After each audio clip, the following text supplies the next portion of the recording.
these clowns and all these. But boy, if you really get to live this last 20 years that I lived, you would understand, boy. I put everything on the line for this. And I took it with a smile. Even when niggas doubted me, niggas down me, when I was on trial and niggas told me I need to take the plea. Take what plea? We don't take pleas, nigga. You heard? By the grace of God, the trial gets dismissed because they couldn't find enough evidence of a shootout that happened or uptown over Cam'ron. You heard? I went to trial over shit like that. I went to court over shit like that. Every time you see me in the news, it was over diplomats. When I get sued and shit like that, it be over diplomats. When I'm kicking ass, when I come to the club 30 deep, it did what? It made the diplomats look good. You heard? When I'm banging blood, it was good for them, right? It was good when it was good for them. You heard? When it wasn't good for them, oh, nobody wanted to be a part of the Bloods. But when the Bloods became popping and it became the notoriety of the Bloods started becoming, oh, everybody wanted to turn blood. No, I didn't put that on camera because I was glamorizing. I put that on camera because this is what we was going through, and this is what we was affiliated with. And we had a chance to do something great in life, which we did. We broke a lot of barriers. Kids from the middle of the gutter. I don't care if it was from the Bronx or Harlem. We started from nothing. We had no OGs. You heard? We had nobody to tell us what we was doing was right or what we was doing was wrong. We didn't have a blueprint. We had us. We had that love, we had that energy, we had the talent, we had the style, we had the charisma, we had Harlem. And I refuse to let anybody play us for anything short. You heard? Like, the shit we bring to this game, it would never be bring to this game in that fashion again. You heard? So when people get on this radio and try to discredit me in any fashion, I don't do that. I pick niggas up in the midst of whatever because I know what we went through. What we went through was a real thing. Joel's still my favorite rapper today. I told him that ever since I met him at age 16. And even today when he pushed, he just put a record out called Dipped in Coke. You know what I put? I put work, bro.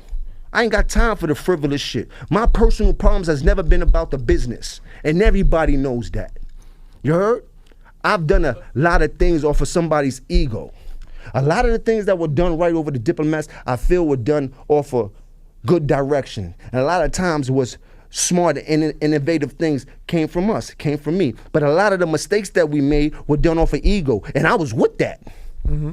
I was totally with it. I'm with the shits. If that's what we doing, that's what we doing. I'm bombing on everybody. Who don't like Cam? Who don't like Jewels? I don't give a fuck if you don't like me. I ain't here for that. And that's what I did. I kept that position. So when I be listening to interviews and niggas trying to play like, boy, don't play with me, boy. Diplomats, right? When did you, Cam, because I know Jewels isn't is not in the folders yet. Jewels got in the folder early though. He got in early, but when Diplomat starts to get screamed, how did that even come about? That it turned into an album, because of course I knew Cam, and I knew Jimmy, because I don't even think it was Jim Jones then. I think I knew he was Jimmy. And when did you say you're gonna formulate? Because the Diplomats came a little bit after Entertainment. I guess he was out of the Epic deal, out of the Sony deal, and I felt like there wasn't a deal, and I started to hear the Diplomats talk, the mixtapes. The Diplomats came about a long time ago when Cam first started doing music and stuff like that. This is when Six Figure Digger was still in the picture, and slowly but surely, even he was erased out of the picture for whatever went on at that moment in our life, which I feel he was cheated out of a lot of great things because he was there from the moment we started, but that's a whole nother story. But Six Figure Digger is the one that actually came up with the logo for the Diplomats. It was the eagle and put the diplomat through it, and we had put the silk screening machine. We was making our own t-shirts, and this was early. This was probably like 98 we started. It's considered Cam and the Diplomats. Yes. Right? Like it's not even, there's no Jewels rhyming, there's no Jim, there's no other rappers, not Zeke's not rhyming. It was just Cam and the Diplomats. Which I think the first album was entitled Cam'ron and the Diplomats, I believe. I don't think it was just Diplomats. No, the first album was Cam'ron Presents. Yeah, Cam'ron Presents. Okay, so now when does it evolve to Jim Jones and Jewels also having verses and being equal members? When does that start? I was on every one of Cam's albums, and I sit down and help him create all his albums. You know what I mean? In the studios, long nights and all that from the beginning. Jewels came in on the SDE album. That was like the last album that Cam did at Sony, and I remember Jewels had a couple of verses on there, and had a couple of verses on there, and probably was like 2000, maybe 99, something like that. That was right when we was getting off of Sony. At that time, we was in a real bad place, and me and Cam was trying to figure out how do we evolve, and we was like, man, we need to sit down with Dame and get Dame to kind of do your management. And that kind of being like, he like, yeah, we need to do that. And also at that time, he was trying to get off of Sony, and we didn't know no other way to get off of Sony by being aggressive. So we went up into Sony.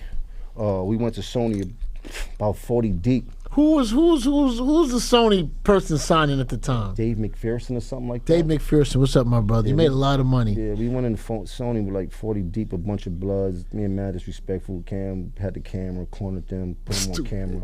Told him, tell him you're gonna sign me off this label and all that type of shit. And it was kind of witty. It worked.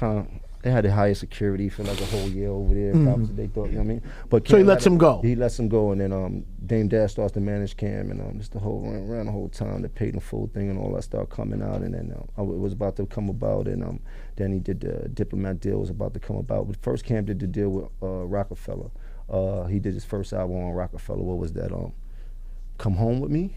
Okay. Right? That was the first album he did on Rockefeller. After he did Come Home With Me, that album went platinum. So, at that time, they was giving artists labels and all that type of shit. So once he did the platinum Come Home, when we started doing the Diplomat thing in the building, he had lobbied to get the Diplomat deal and all that. And at that time, Joel's was already bubbling and shit, because we had him on all the records for a few years and shit like that. Now, I don't want to rush through this Rockefeller Diplomats marriage, Cam marriage, because this me outside looking in, this looked like the biggest you guys were getting, in terms of, you're growing as individuals, you're growing as individual artists, people start to know you individually. You're on Rockefeller Def Jam, Dame Dash is involved, Jay-Z's on the label, Memphis Bleak, Siegel, State Property. And here is where there definitely seems to be happiness and friction. Like this is where I saw it start to change, and I remember the big I don't know if it was the big weekend, maybe Cam was made president or was made vice president. Something happened, and it was definitely a change. It definitely was a jolt. I mean, personally, I felt like that put a jolt in the whole business up there. I mean, we was nowhere in the whole business spectrum. You know what I mean? So when by us starting to be hot and doing all the dope things, and then Diplomat getting on fire and Cam being on fire, and Dame being a boss up there, he kind of, I guess he took that and ran with it, and then for the hype of what the media is saying and all that type of shit, he kind of put something on Cam that he should have probably talked to the rest of his counterparts about. I mean, but I don't know how that whole situation went, but I know from that day on, there's definitely been a jolt in that whole Rockefeller system, not from no Diplomat side, from just how the shit was moved up there. That the change? Was that when things changed in the Diplomats' relationship with Rockefeller and Def Jam? Was that the changing point when Cam was named? I think it was. What was the position Cam was given? When he was named vice president, was that when things started to change? Definitely changed the mood up there. Because was not changing before that. That's what changed it. I believe that was what really changed the mood up there. Because before that, everything was dope. Like it was a real dope organization, the way that things was running up there. I mean, we were young, like I said, we didn't have no know-how. We just knew how to make records and learning as we went. So when we went in that building, we just was in there aggressive, and it just started working, and it seemed like everything we did was a hit. We couldn't touch nothing that didn't go platinum or gold and shit like that. And inside of the Rockefeller building, the only one up there that was putting up numbers on the board besides Jay was Kanye. Now Jay, I remember this was a rumor. Remember the New York record that Cam had? What was it called? When him and Jay went back and forth? Yeah. Welcome to New York. Welcome to New York. Now, something I had heard at the time, and it was just, no internet at the time, that it was difficult to get Jay to put his verse on that song. Was that even true or nonsense? It wasn't that. It wasn't difficult to get Jay on that song at all. Okay. It wasn't that. It was we were signed there, and we was any other artist, nigga, we signed to Jay. What's up with Jay? Cam asking that, damn, like, what's up with Jay? I need that verse. I need that verse. So that's what it was. It wasn't him hard doing that record. Just, I need that verse. The way that record happened was actually the dopest shit I've seen in my life inside the bass line. You know what I mean? But as a young did it happen inside the bass line? I'm about to tell you, but as a young artist, coming into a label and us being fans, like, don't get it twisted. Me and Cam used to sit in our house on the big TV with the VCR and tape all the records we love. Twister was one of them. Every Jay-Z album or mixtape, anything we had on the VCR tape, any video we had, we watched our music from the video channels and shit like that. Me and Cam did. Like, we were total fans. We knew everybody record. Nas record, we was big fans. And Nas was like the flyest nigga to us in hip hop coming up in the day. Like, me and Cam were complete fans. But when you get in the game, I tell people like this all the time. It was something like when Iverson had to hit Jordan up. Like, we all competition now. As much as we're fans, we're competition. We want to live. I wish we would have been on the same team, but at this point, I got to get my crossover on. You know what I mean? Like, so that's how that was. So now when we get there and shit like that, it's like, oh man, you know, vicariously, we like, man. And Cam cocky. Like, you know, Cam walk. I know how you walk. Cam walk through the place like, you know, that look, that Harlem shit. I know what the mission is. This is my boy. The mission is we gonna set fire up here. We gotta show these niggas we the illest niggas possible. They got state prop, we gotta rise to the top up here. Whenever we go in the studio, we making bombs. Jewels have your verses. I watched Cam make Jewels do verses all day in the house. Don't come to the studio, ain't got like 9 verses, boy. We ain't writing nothing in there. We coming in and just bombing. You know what I mean? So at that whole time or so now, yo, when Jay gonna get on the record, yo. So you know that was the whole talks in the building. So when people probably say that, that's probably what they mean. Okay, it was just trying to get it to happen. The night the record came in, we come in the studio and baseline. Your man Jay came in like, yo, you ready? That's just how he told. Was Cam there when Jay laid his verse? Jay came in baseline, looked at Cam like, you ready? Cam came back here like, I think we about to do this shit. I'm like, what? He's like, wow, he just came in and asked me if I'm ready. You know? You heard? Clear out the studio. Just Blaze put the beat up.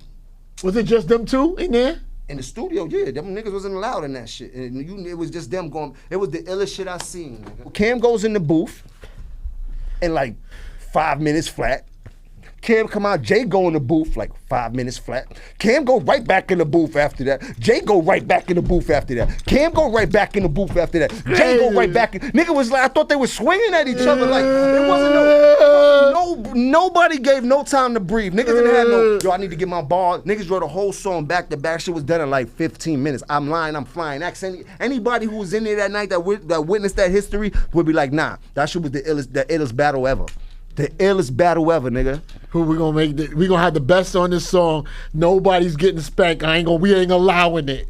Yo, if they had Instagram and Camp, nigga, people would die to see that, man. It was like a revolving door, and the record came out so crazy. They put Jewels on the hook. I remember Cam like, yo, telling Jewels, yo, write the fucking hook. You heard? Like, yo, get this fucking hook. You better get on this fucking record. This record gonna be big.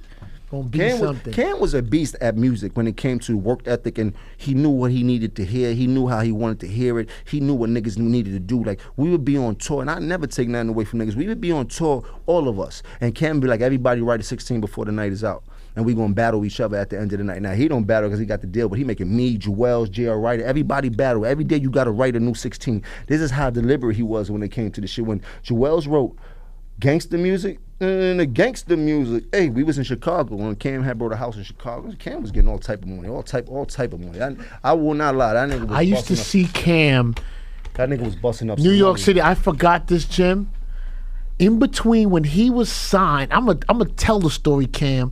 In between Cam was signed, in between Rockefeller and Sony, I used to see Cam on the car show tour hustling. When I used to come through Carolinas, the weirdest states I'd come through, Cam wouldn't come to the car show.